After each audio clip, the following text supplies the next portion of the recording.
For weeks afterward, Krillin and Lazuli were brooding over the events of the now defunct Buu saga. Thanks to the events of that last part, it was barely even a footnote in Dragon Ball Z's history. They had managed to find a way to bring peace to the mind of Majin Buu, even with the evil constituents within him, through simple youngling games. They had gained his trust quite easily, and he had vowed not to harm anyone else. He was happy. He had made some friends. He had honoured it. He had shown all the signs that he was telling the truth. But according to some upstairs folks, that wasn't enough. It was the Supreme Kai who wanted him contained, once more, in the sealed cocoon that he had been residing for eons prior. Millions of years, in fact. After eating Babidi and having had the most action he had had for a very, very, very long time, Buu needed a long nap. Even though it was kind of confusing to everyone else, but hey, he's a pink blob genie. They didn't know how he worked. That was when Shin chose to be devious and used that moment to seal him back in the ball. Rather clumsily, Lazuli thought. She had a feeling that this would not be the last time they would see either Shin or Majin Buu. They would return, or at least one of them return, and all that goodwill from Majin Buu would be well and truly gone. No game would be enough to quell his temper. She was sad as well, Lazuli. She didn't even get to say goodbye to Buu. Shin just did it. In reality, both she and Krillin had genuinely grown kind of fond of Buu. They viewed him as an innocent pawn in a potato wizard's game, and that purple imp, so-called the guardian of the universe, had potentially jeopardized the very thing he was supposed to protect. As a result, Lazuli and Krillin spent most of their time training, awaiting the day that Buu might return and possibly seek revenge, most likely on them. Most of the Dragon team, though, weren't all that convinced with their theories and paranoia. They felt like they were sort of taking this way too literally or too seriously. Even the likes of Goku was skeptical about this potential warning of their return. Boo. I don't know, it doesn't seem right, buddy. Shin sealed them away real good. Did he though, Goku? Said Lazuli with skepticism. He's not a grand mage, nor did he create the containment unit in the first place. He rushed things because he was desperate. I came back to the past to warn you all about the android threat. Have you forgotten about that? Future dangers? Was my mission pointless? Has it gone unheeded? Lazuli was shouting and screaming at this point. Krillin, when he heard it from that point of view, from that angle, had a genuine moment of clarity. Now you see, that made more sense, he thought. Ultimately, the one that they sought the most solace from out of all of this was none other than Vegeta. Despite his less than great relationship with Krillin over these years, the prince knew that things weren't entirely sewn up concerning Majin Buu in a neat little Majin bow, albeit for different reasons and grounds. I knew quelling the beast with a simple meal wouldn't be the final answer to the chicanery. It's only a matter of time before he comes back. That Supreme Kai was wrong to think it would be that easy. Krillin was floored. This was most likely the first time in all of the history that he had with the prince that they were in agreement like this. They had a consensus. Krillin sighed and smiled. What do you say?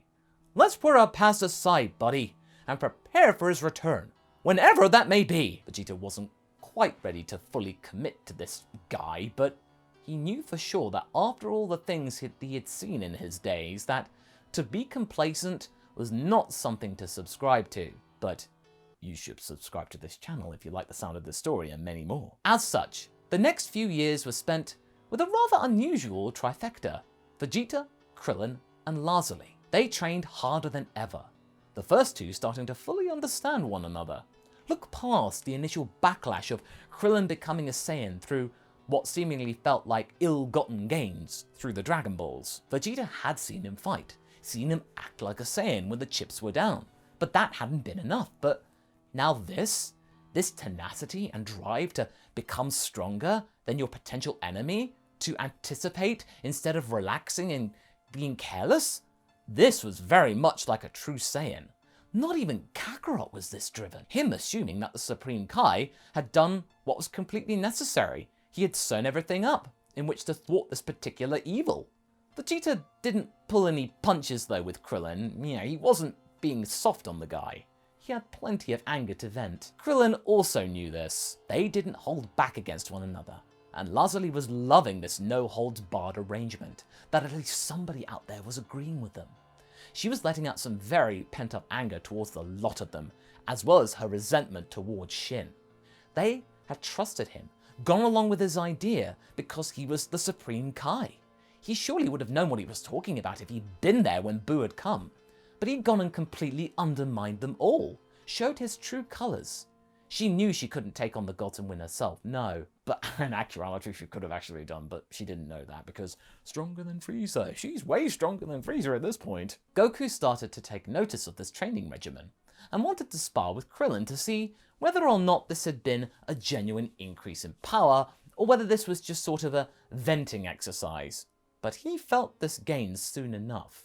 After one simple sparring session with his best friend, Krillin was now outclassing Goku in almost every respect. Thanks to all the training that he had received from Vegeta, them being able to actually work together, go all out, not hold back because there was still a lot of bad blood between them, for a common cause as well, he was able to think Krillin more analytically than he had been before and take in all of the environment around him of said battlefield to outsmart his opponent. After years of nothing like this with Goku, Goku had completely misread his best friend. This wasn't the same guy, his style had changed, and this resulted in his defeat. Whew! Man, Krillin, it's almost like you're a totally different person. What's Vegeta taught ya? Krillin still had his relaxed side, of course, unlike the prince, and he explained his reasoning again in a very relaxed manner. Look, Goku, the three of us reckon that Shin made a boneheaded move. I don't care whether he's the leader of the universe. He did wrong. We could have tamed Boo and kept watch over him. That's why gods sometimes don't get mortals. Boo was understanding us, and then that god had to go in and take over, mess things up, assuming that we mortal morons couldn't possibly know what to do with him, despite seeing how effective we were actually being. Surely that must get under your skin, pal. I mean, sure, but, buddy, we really couldn't have won against him. What? Krillin was stunned, astonished even. His best buddy was admitting that he was possibly outmatched, that he might not have been able to win. Did you really not have a plan, Goku? Krillin was left confused at this. He wasn't feeling quite as endeared to his best friend as before. Normally, he would have gotten what he was saying, trusted him completely. Goku always knew what he was doing, but now, after some prolonged time around Vegeta, he was starting to find Goku's logic a little puzzling, and even sometimes downright annoying. You see, folks, this is exactly what we all should have felt during the Morris saga, instead of Krillin blindly believing what Goku had to say about it. Granted, Vegeta had found the entire plan with Boo inane and stupid and moronic, but he agreed also that it wasn't over. Goku seemed keen to move on, take a break from everything apart from maybe some casual training for his own pleasure and sport. As far as they were concerned, Shin was gone. It had been taken care of. It was in the lap of the gods now. I get the feeling that you're not taking me seriously. I gotta go. Huh? Well, what's wrong? Don't you want to stay? Chi-Chi's got some lunch cooking up, and I know how much you like it. Why not talk about it over?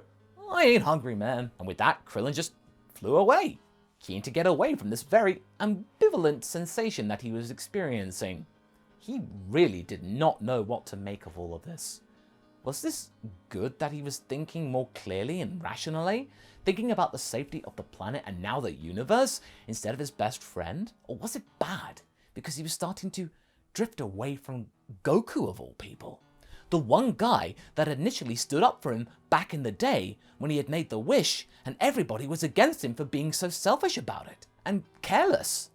He was now befriending his biggest naysayer and eschewing his biggest supporter. Wow, who would have seen that coming, he thought. Meanwhile, on the sacred world of the Kais, Shin was casually taking some tea with Kibito, as so often the Kais like to do, discussing the latest business and what they were planning to report to the Grand Priest. I mean, should he ever return. I know it's been several thousand years, but it's best to be ready for when the time comes, ain't it right, Kibito? Sir, have you gone to check the sealed container today?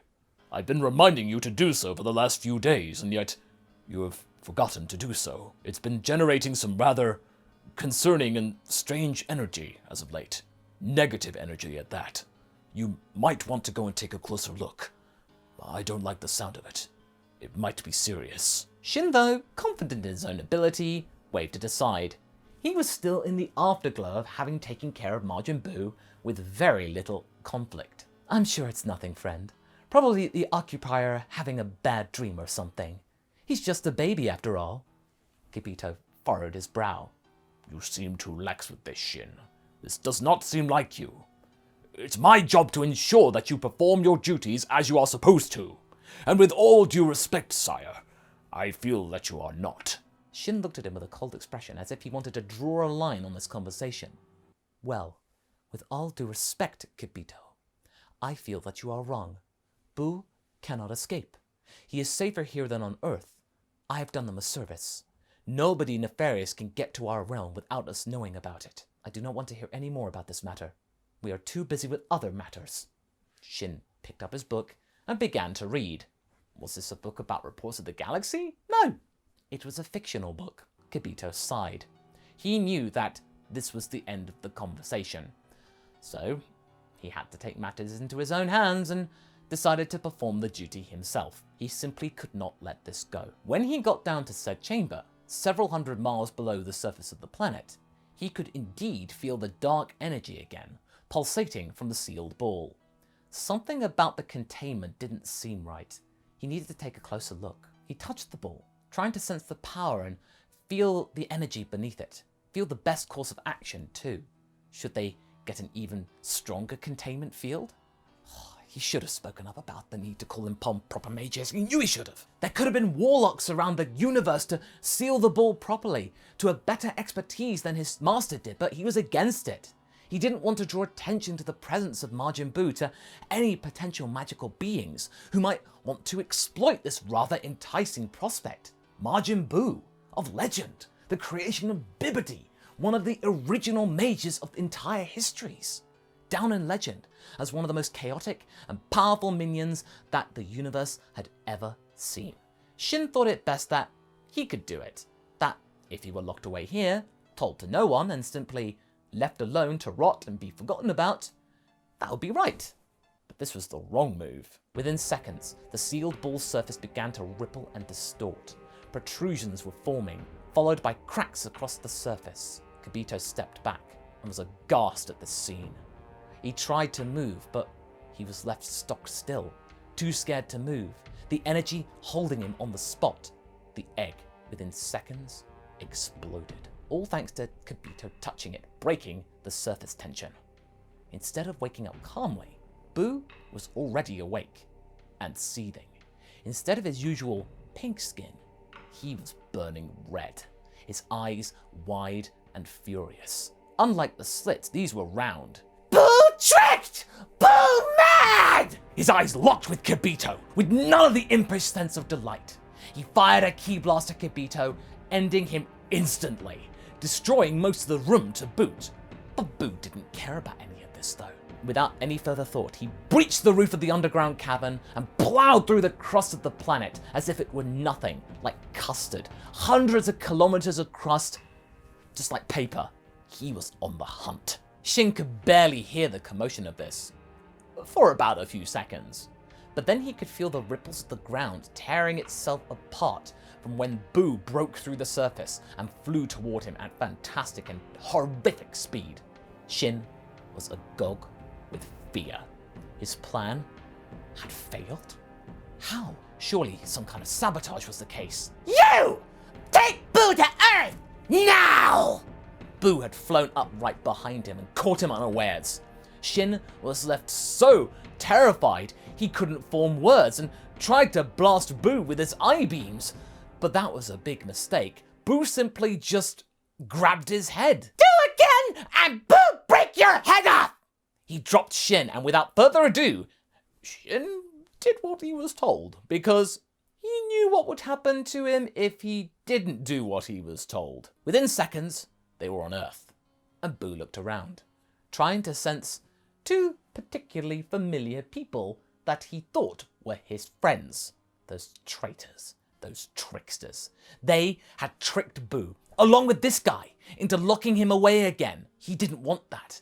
That was the greatest fear he had. Oh, they would pay. They would be the first to die. Boo looked to Shin, who was quaking in his boots. Now what? He said with fear. Boo, done with you.